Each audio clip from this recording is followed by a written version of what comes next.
आसमान पर काले बादल छा चुके थे।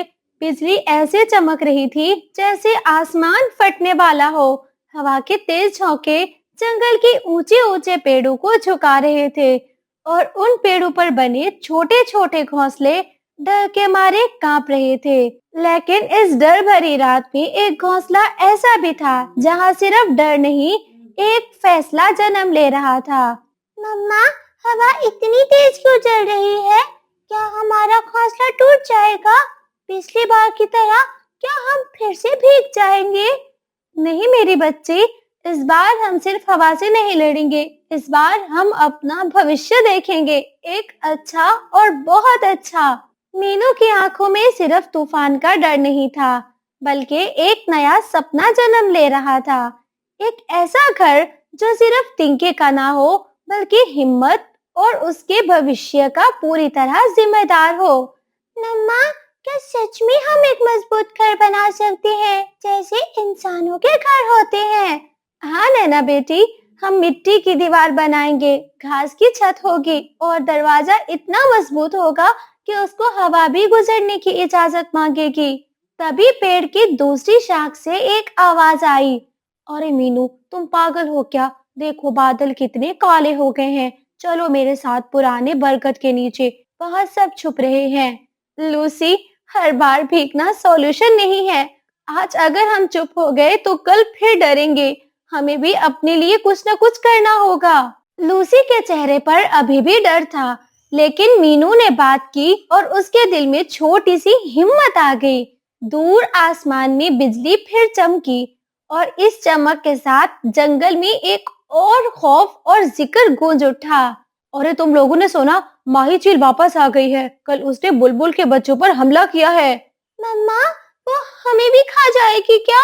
जब तक मैं जिंदा हूँ कोई भी मेरी बेटी को हाथ तक नहीं लगाएगा। मैं वो पंख तोड़ दूंगी जो मेरी बेटी की तरफ बढ़ने लगेगा। लेकिन जंगल का सच ये था कि माही चील सिर्फ भूखी नहीं है, वो बेरहम थी। और ऊपर पहाड़ी पर एक और चील अपनी जगह ढूंढ रही थी। तो शिकारी, एक ही जंगल, तूफान, भूख और खतरा सब एक साथ आने वाले थे। दोस्तों, अगर हमें जिंदा रहना है तो हमें सिर्फ घोंसला नहीं, एक मजबूत घर बनाना होगा। कल सुबह से काम शुरू करते हैं। उस रात तूफान तो आया, लेकिन मीनू के दिल में जो फैसला पैदा हुआ था वो किसी तूफान से कम नहीं था। और मीनू नहीं जानती थी कि उसका ये फैसला न सिर्फ उसकी जिंदगी बल्कि पूरा जंगल की तकदीर बदलने वाला था। सुबह का सूरज अभी पूरी तरह निकला भी नहीं था, लेकिन जंगल में बेचैनी फैल चुकी थी। पेड़ों के पत्ते गीले थे और आसमान अभी भी भारी था। मीनू ने फैसला कर लिया था, आज से नया घर बनाना शुरू होगा। कबूतर भैया, तुम मजबूत लकड़ियां लेकर आओ। लूसी, तुम मिट्टी जमा करो। पिंकी, तुम जगह देखो, कहाँ हमें बनाना चाहिए, कौन सी अच्छी बुनियाद मजबूत रहेगी। मीनू बहन एकदम ठीक कह रही है, नीचे वाली जमीन गीली है, थोड़ा ऊपर पहाड़ी के पास जगह बनानी होगी। और मैं देखूंगा कि कोई हमें बेवकूफ ना बना दे, सिक्योरिटी का जिम्मा मेरा है। सब मिलकर काम शुरू ही कर रहे थे, तभी पेड़ की दूसरी शाखा पर एक तेज हंसी गूंजी। अरे अरे, क्या हो रहा है यहाँ? ये तिनके, ये गीली मिट्टी तुम्हारा महल बनेगा क्या? हाँ हाँ, मीनू अब इंसान बनेगी, कल तक ये मिट्टी में लिपटी हुई मिलेगी। मजाक उड़ाना आसान होता है भूरे, साथ देना मुश्किल होता है। कल जब तूफान आएगा देखते हैं कौन हंसता है। भूरा और भूरी हंसकर उड़ गए, लेकिन आसमान में घूमती एक काली परछाई ने सबको जमा दिया था। मीनू, ऊपर देखो। माही चील, उसकी आंखें लाल, उसके पंख अंधेरे, जैसे कि उसकी नजर शिकार पर टिकी हुई हो। मम्मा, वो हमें देख रही है। सब नीचे झुक जाओ, पेड़ के घने हिस्से में छुप जाओ। चील बिजली की तरह नीचे आई, लेकिन शिकार ना मिलने पर गुस्सा में चिल्ला उठी। दूर से बुलबुल के बच्चों की चीख सुनाई दी और कुछ ही पल में सब समझ गए, जंगल में खतरा सच में आ चुका है। मीनू, अगर चील रोज ऐसा ही हमला करेगी तो हम कैसे फैसला करेंगे, हम कैसे बचेंगे? मुझे लगता है हमें ये जंगल छोड़ देना चाहिए, ये जगह सेफ नहीं है। नहीं लूसी, भागना हर बार सॉल्यूशन नहीं होता। हमें अपना सिस्टम स्ट्रॉन्ग करना होगा। इसी बीच भूरा कौवा वापस आया, लेकिन इस बार उसकी आंखों में मजाक नहीं, चालाकपन था। मीनू बहन, मैंने सुना चील ने हमला किया है, मैं मदद कर सकता हूँ। इतनी जल्दी बदल गए तुम? अरे मैं भी तो इसी जंगल का हूँ। अगर तुम सब मिलकर घर बना रहे हो तो मैं जगह देख कर आता हूँ। भूरा ये कहकर उड़ गया, लेकिन असल में वो चील के पहाड़ी के पास जा रहा था। भूरा ने सोचा, अगर चील के डर से सब जंगल छोड़ देंगे तो सारा अनाज जगह उसी का हो जाएगा। उसने चील को धीरे से बताया, नीचे पहाड़ी के पास बहुत सारे पक्षी इकट्ठे हो रहे हैं, शायद आज बड़ा शिकार मिले। चील की आंखें चमक उठी। भूरा वापस आया जैसे कुछ हुआ ही ना हो। भूरे, तुम्हारी नीयत साफ तो है ना? बिल्कुल, मैं कोई झूठा कौवा नहीं हूँ। हो हो। मीनू को कुछ अजीब लगा, लेकिन वक्त कम था और ऊपर आसमान में चील दोबारा मंडरा रही थी। शाम तक हवा और तेज हो चुकी थी। काम अधूरा था, लेकिन हौसला पूरा था। अगर आज हम रुक गए तो शायद कल हम चील के पंजों में होंगे। इसलिए अपने और अपने बच्चों का भविष्य, उनकी जिंदगी बचाने के लिए हमें काम करना होगा। मैं लकड़ियां चबा करके आया था, तुम वो भी देख लो। और मैं मिट्टी लाई थी। मीनू बहन, आप वो देख लो। तभी अचानक एक तेज हवा के साथ चील नीचे आई। इस बार उसकी नजर सीधे नैना पर थी। माँ, मुझे बचा लो। मीनू ने बिना सोचे समझे अपने पंख फैला दिए और नैना के सामने खड़ी हो गई। पीछे हट जाओ तुम। कबूतर और तोता भी चील पर झपटे। पिंकी ने मिट्टी उछालकर चील की आंखों में डाल दी। चील पल भर को भटक गई और हवा में ऊपर उड़ों के नीचे बसा था सावनपुर जंगल, जहाँ सुबह होते ही चिड़ियों के चहचहाहट से आसमान गूंज उठता था। हे भगवान, इतनी लंबी बारिश मैंने कभी नहीं देखी। मेरे पास सिर्फ 2 मुट्ठी दाना बचा है। कल क्या होगा मैं नहीं जानती। अरे मीनू, मैंने लाडो को उसके मायके भेज दिया है। अच्छा हुआ चली गई, वरना वो भी मेरी तरह भूख से तड़पती। भूरे कौवे की आवाज मजबूत थी, पर उसकी आंखों में डर साफ दिखाई दे रहा था। पेड़ की एक गीली सी डाल पर बैठी थी लाडो, छोटी सी, मासूम सी, और बिजली की हर गरज पर कांप उठी। मीनू मौसी, ये बारिश कब रुकेगी? मुझे अब अंधेरा और बादल दोनों से डर लग रहा है। डर मत बेटा, बारिश चाहे जितनी तेज हो, सूरज को तो वापस आना ही पड़ता है। मीनू दीदी, मेरे घर का सारा राशन खत्म हो गया है। 1 महीना से कुछ जमा नहीं हो पाया। अब पेट कैसे भरेगा? धीरे धीरे और भी जंगल के पक्षी वहां जमा हो गए। सबके चेहरों पर एक ही सवाल था, कल जिंदा रहेंगे या नहीं। नीम के पेड़ के नीचे बना एक छोटी सी बिल में एक पतली सी आवाज सुनाई दी। टिम्मी चूहा, जो कि हमेशा बारिश से बहुत डरता था। अरे अरे अरे, यहाँ क्या मीटिंग चल रही है? कुछ नहीं टिम्मी, बस भूख और बारिश की बात कर रहे हैं। तो बता, इस रिमझिम में कहाँ जा रहा है? सोचा थोड़ा दाना ढूंढ लाऊं। घर बैठने से तो पेट नहीं भरेगा ना। टिम्मी की आंखों में अजीब सी चमक थी, जैसे वो सब देख रहा हो, सब समझ रहा हो और कुछ प्लान भी कर रहा हो। लाडो बेटा, ज्यादा भीग मत जाना, ठंड लग जाएगी। जी माँ जी। बारिश और तेज हो गई, बिजली चमकी, आसमान फटने जैसा लगा। मीनू ने आसमान की तरफ देखा, उसकी आंखों में आंसू थे। अगर ऐसे ही चलता रहा तो जंगल में भूख से पहले डर मार देगा हमें। डर? किस बात का डर मीनू दीदी? अरे अरे रुको, ये गाजर के हलवे की खुशबू कहाँ से आ रही है? भूखे पेट को सबसे पहले खुशबू ही जगाती है, और उस दिन सावनपुर जंगल में उम्मीद से ज्यादा उस हल्के से मीठे की महक फैल गई थी। बारिश रिमझिम गिर रही थी और नीम के पेड़ के नीचे टिम्मी चूहा अपने बिल के बाहर बैठा हुआ था। उसके सामने छोटी सी कटोरी, जिसमें धुआं निकल रहा था, गरम मीठा गाजर का हलवा। बाकी पक्षी दूर खड़े थे, उनकी आंखों में भूख थी और थोड़ी सी शर्म भी। अरे भाई टिम्मी, अकेले अकेले दावत चल रही है क्या? दे दो, तंगी चल रही है। अगर तुम सबको दे दिया तो मुझे रात में भूखा सोना पड़ेगा ना। टिम्मी, हम सब एक जंगल के रहने वाले हैं। आज हम मुश्किल में हैं, कल तुम भी हो सकते हो।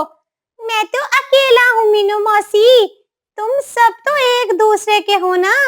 उसके बाद मीठा जहर थी।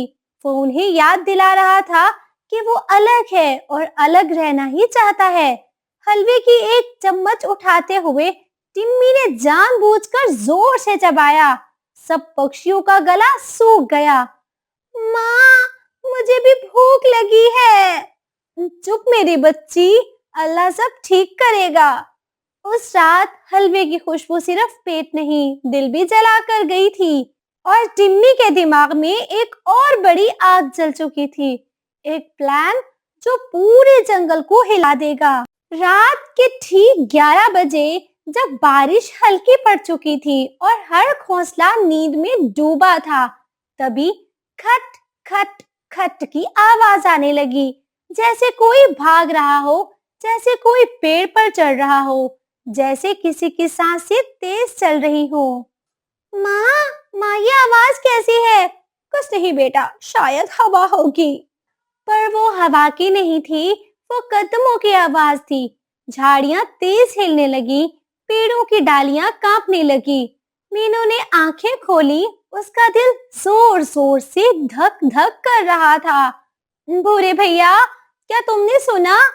हाँ हाँ, कोई है बाहर में। माँ, लाल लाल आंखें, कोई हमें देख रहा है। अगले ही पल सब शांत हो गया, जैसे कुछ था ही नहीं। पर उस वक्त सावनपुर जंगल में किसी ने ठीक से नींद नहीं ली। सुबह हुई, पर सूरज की रोशनी में भी डर छुपा था। सब पक्षी एक जगह जमा हुए। कल रात मैंने भी लाल आंखें देखी, वो हवा से तेज भाग रही थी। अगर वो सच में कोई साया है तो हमें साथ रहना होगा। मैंने पहले ही कहा था, कुछ अजीब हो रहा है जंगल में। टिम्मी की आवाज में घबराहट थी, पर आंखों में अजीब सी तसल्ली। तभी सबकी नजर जमीन पर पड़ी।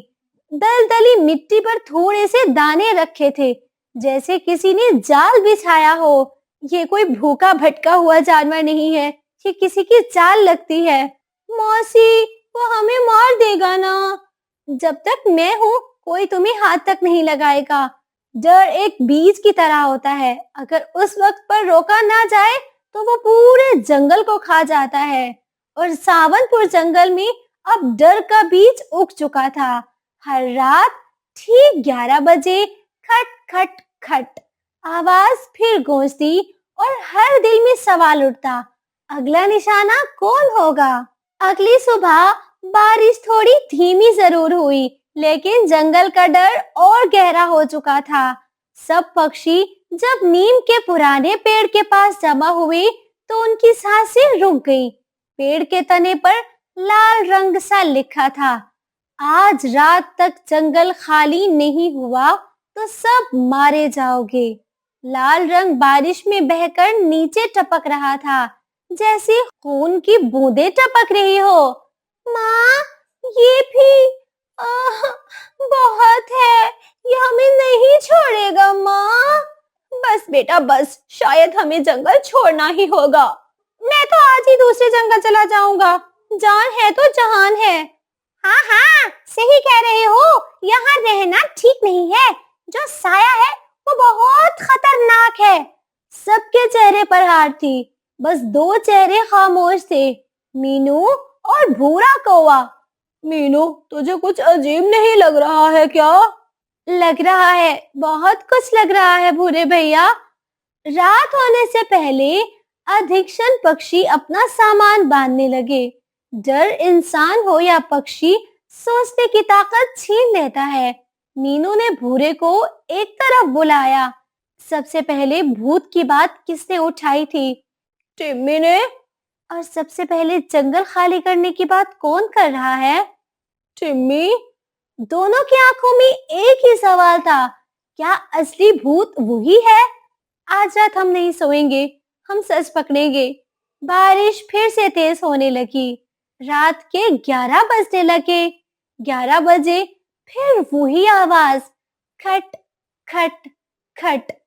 इस बार मीनू और भूरा छुपकर टिम्मी के बिल के पास पहुंच गए। झाड़ियां हिल रही थी, पेड़ कांप रहा था। मीनू ने धीरे से बिल के अंदर देखा और जो उसने देखा उसने उसका दिल तोड़ दिया। एक छोटी सी मशीन, एक बड़ा पंखा, जो लाल रंग की बोतल। उफ, तो ये है तुम्हारा भूत। भूरा ने मशीन का बटन दबाया, खट खट आवाज गूंजने लगी। तभी पीछे से टिम्मी आ गया। दोनों को देखकर उसका रंग उड़ गया। वो मैं बस। वो भागने लगा, लेकिन जल्दी में उसे दलदल में फंस गया जो उसने खुद बिछाई थी। सुबह सब पक्षी जमा हुए। ये रहा तुम लोगों का भूत, मशीन और पंखे के साथ। सब हैरान हो गए। टिम्मी, तुमने हमें डराकर जंगल खाली करवाना चाहा। मैंने सच में भूत समझा था। बारिश में राशन खत्म हो गया था, तुम सब ज्यादा हो, मुझे खाना नहीं मिल रहा था। मैंने सोचा अगर तुम सब चले जाओगे तो जंगल मेरा हो जाएगा। उसकी आवाज में पछतावा था, पर उसका स्वार्थ सबके सामने नंगा खड़ा था। इसे यही छोड़ दो दलदल में। नहीं, गलती बड़ी है, पर जान लेना इसका हल नहीं है। सब पक्षियों ने मिलकर टिम्मी को दलदल से बाहर निकाला। मुझे माफ कर दो, मैं दोबारा ऐसा नहीं करूंगा। याद रखना टिम्मी, मुश्किल वक्त में साथ छोड़ना इंसानियत नहीं होती है, साथ रहकर डरना ही असली हिम्मत है। अगर तुमने पहले ही मदद मांगी होती तो हम सब बांट कर खा लेते। कुछ दिन बाद बारिश रुक गई, सूरज निकला, जंगल चमक उठा, पेड़ों पर फिर से फल लगे, जमीन पर दाने बिखर गए। सावनपुर जंगल पूरा जन्नत की जन्नत बन गया। प्यारे दोस्तों, असली भूत अंधेरे में नहीं होता, वो स्वार्थ का अंधेरा होता है। और जब दिल साफ हो जाए तो सबसे बड़ा साया भी गायब हो जाता है। इस कहानी को लाइक एंड चैनल को सब्सक्राइब करना मत भूलना। आपका धन्यवाद।